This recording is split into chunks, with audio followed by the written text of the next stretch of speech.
teman-teman. Jadi pembeli pun senang melihat barang-barang kita itu bersih gitu ya. Terlihatnya dirawat, jangan hanya digantung atau dipajang saja kalau belum laku. Usahakan dicek tanggal kadaluarsanya, dicek juga kebersihannya ya teman-teman, supaya barang kita itu bisa terjual dan pembeli pun tidak kecewa saat berbelanja di warung kita, mendapatkan barang yang sudah rusak misalnya ya.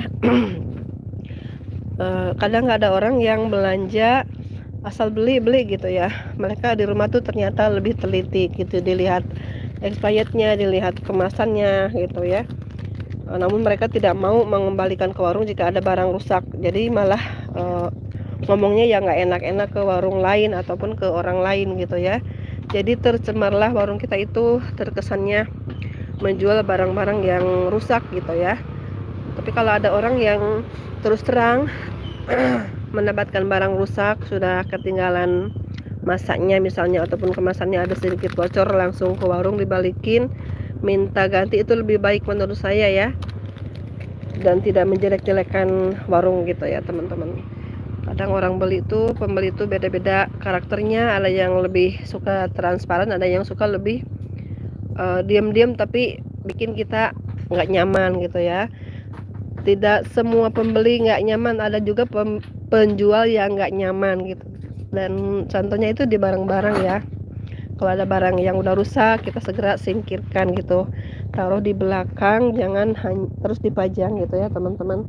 Takutnya ada pembeli yang seperti itu, kita nggak tahu dan orangnya nggak mau balikin, nggak mau nuker, malah ngomong yang enggak ya teman-teman. Jadi kita harus benar-benar rawat barang kita, perhatikan barang-barang yang kita jual ya teman-teman. Takutnya ini ada apa yang merusak barang kita ya, misalnya biskuit ini ya bolong, kita nggak perhatikan gitu, ada yang beli nggak teliti juga gitu, sampai rumah mungkin dia lihat-lihat kemasannya bolong atau apa gitu ya. Seperti itu teman-teman. Sebenarnya jadi penjual itu agak repot juga ya kalau kita nggak tahu caranya. Terima kasih yang sudah hadir pagi ini ya. Sekarang kita beres-beres lagi masih tuh. Kalau saya sendiri semua yang beresin saya ini, karena ada yang bantuin ya. Jadi kita mandorin aja. Mandorin aja sambil sesekali bantuin juga. Ini kalau pagi hari tuh isi showcase gini ya teman-teman. Kalau ada yang kosong ditambahin gitu. Sekarang minuman agak kurang ya karena musim dingin, musim penghujan teman-teman. Jadi tidak secepat lagi panas gitu ya, tapi kita tetap sediakan kok.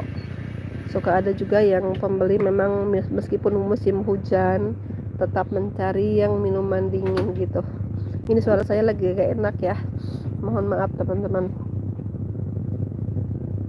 Ini ngomongnya ngalir ngidul ya. Jika ada pertanyaan boleh ya teman-teman, yang mau bertanya silahkan, nanti saya jawab semampu saya, sebisa saya. Nah, untuk di warung sembako ya teman-teman, bukan hanya tentang barang-barang saja yang harus kita perhatikan, tapi tempatnya juga ya. Kebersihan di warung itu penting banget ya.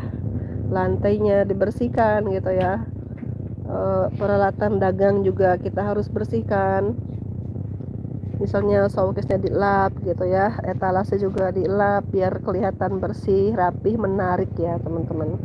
Karena pembeli itu senangnya tuh yang bersih, barangnya bersih, rapi gitu ya. Itu yang menarik pembeli berdatangan, dan pelayanan kita juga harus benar-benar maksimal ya teman-teman.